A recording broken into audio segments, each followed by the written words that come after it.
Hi guys, welcome to Medico Mastro. Today we are discussing the one-liners in Sclera. Sclera, the whole chapter is not a big topic, but it is a neglected topic. So I thought we will quickly revise all the one-liners in Sclera. And most of the questions in this topic are direct one-liners. So if you just watch this video, you should be able to revise most of the MCQs in this. Right, so let's get started. Now first, sclera is derived from the neural crest. Sclera consists of three ill-defined layers, namely the episclera on the outside and the lamina fusca interiorly. So those can be asked. The episclera is on the outside. It is involved in episcleritis. Sclera proper is the middle layer, and it is involved in scleritis. And lamina fusca is the interior-most layer. The next one is sclera is thickest at the posterior pole, where it is 1 mm thick. Sclera is thinnest just posterior to the insertion of the recti muscle, and the thickness here is around 0.3 mm. Right? So sclera is thinnest just posterior to the insertion of recti muscle. The MCQ typically is that sclera is thinnest at the insertion, in front of the insertion, or behind the insertion. So you have to choose behind the insertion because it's thinnest just posterior to the insertion of recti muscle. Moving on, the most common cause of scleritis is rheumatoid arthritis. Most common cause of episcleritis is also rheumatoid arthritis. Right? So in the clinical cases, you will be given this history of joint pains and some redness of the eye. So in those cases, always keep the two differentials of episcleritis and scleritis in your mind. Now moving on, scleritis is of two types, anterior and posterior. By far the more common one is anterior scleritis, accounting for around 98% cases. Anterior scleritis can be of two types, necrotizing and non-necrotizing. Of this, non-necrotizing is more common. Non-necrotizing again can be diffuse or nodular, and of these two, diffuse is more common. Right? So basically, the MCQ goes something like, which is the most common clinical type of scleritis. So we have to choose in that. We know anterior is more common. We know non-necrotizing is more common, and we know diffuse is more common, right? So the answer is non-necrotizing diffuse anterior scleritis is the most common type of scleritis, right? On the other hand, necrotizing scleritis can be of two types, with or without inflammation. So here we have to remember the points about scleromalacia perforans, right? Scleromalacia perforans is a type of necrotizing scleritis without inflammation, and it happens to be the most serious type of scleritis.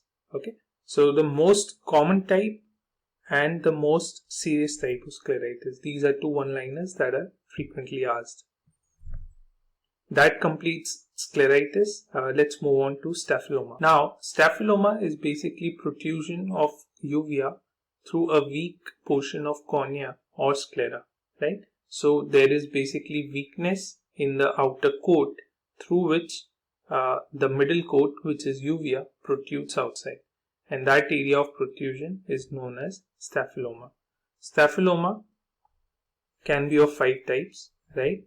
These types are anterior, intercalary, ciliary, equatorial, and posterior. Okay, so out of these 5 types, the most common type is posterior staphyloma, right?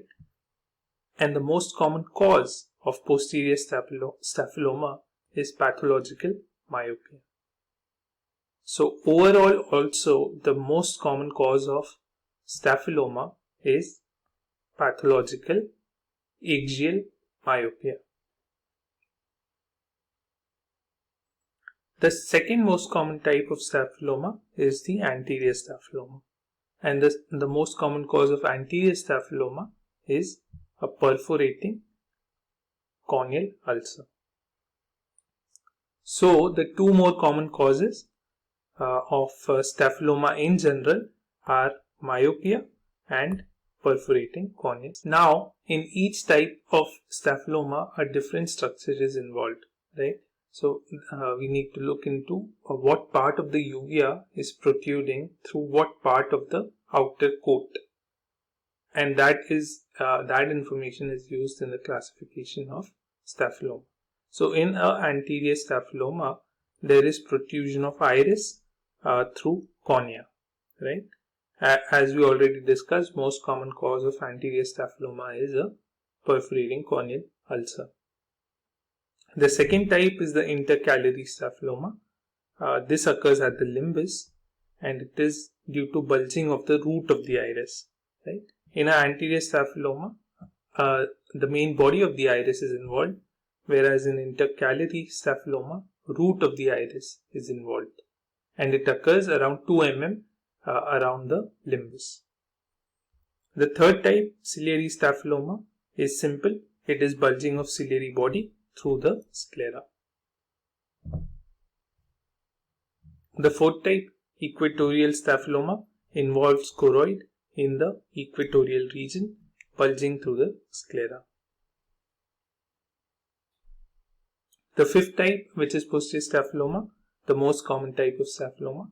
Here there is bulging of choroid behind the equator through the sclera. Now next they can ask you about the causes of blue sclera, and here you need to remember the mnemonic hopes, belief, or be hopes, right?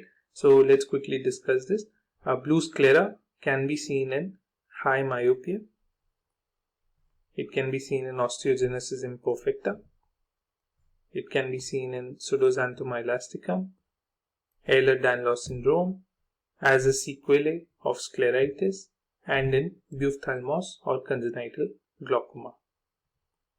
So remember the mnemonic hopes. Now in sclera, the most common clinical vignette that can be asked is they can give you a history of the signs and symptoms suggestive of either episcleritis or scleritis.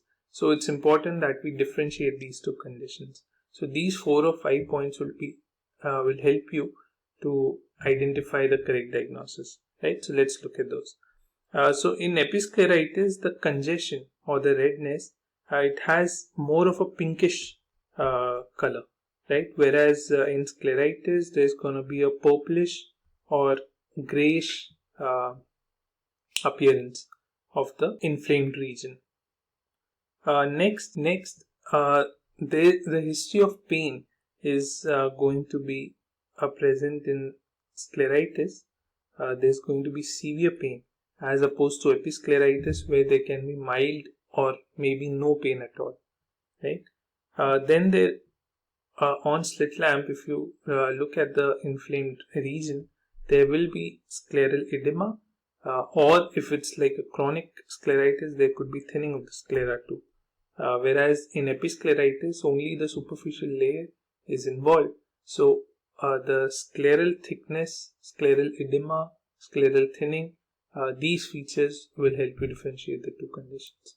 One important clinical test to differentiate these two is the blanching with 10% phenylephrine, right? So basically what happens is by instilling topical phenylephrine in cases of episcleritis, there is going to be constriction of the vessels because the superficial vessels are involved, right? So there's going to be blanching in episcleritis, but no blanching in scleritis, as deep vessels are involved in scleritis. So again, just to revise, let's look at the classification of episcleritis and scleritis. Episcleritis can be of two types. This could be diffuse or nodular, whereas scleritis can be two types, anterior and posterior. By far the more common type is anterior scleritis. Anterior can be non-necrotizing or necrotizing. Non-necrotizing is the more common variety, Non-necrotizing can be diffuse and nodular. Of these two, diffuse is more common. So diffuse non-necrotizing anterior scleritis is most common clinical type of scleritis. On the other hand, necrotizing scleritis can be two types, with inflammation and without inflammation. So this specific type of necrotizing scleritis without inflammation is called scleromalacia perforans. It is prone to scleral perforations because of thinning of the sclera, which is why the name. It is the most serious type of scleritis. Also, why we need to classify scleritis into its different clinical varieties? Because treatment and prognosis is going to be determined by the type of scleritis, right? So if it is a non-necrotizing scleritis, it could be diffuse or nodular. Diffuse, which happens to be the most common, it is also the least serious type of scleritis.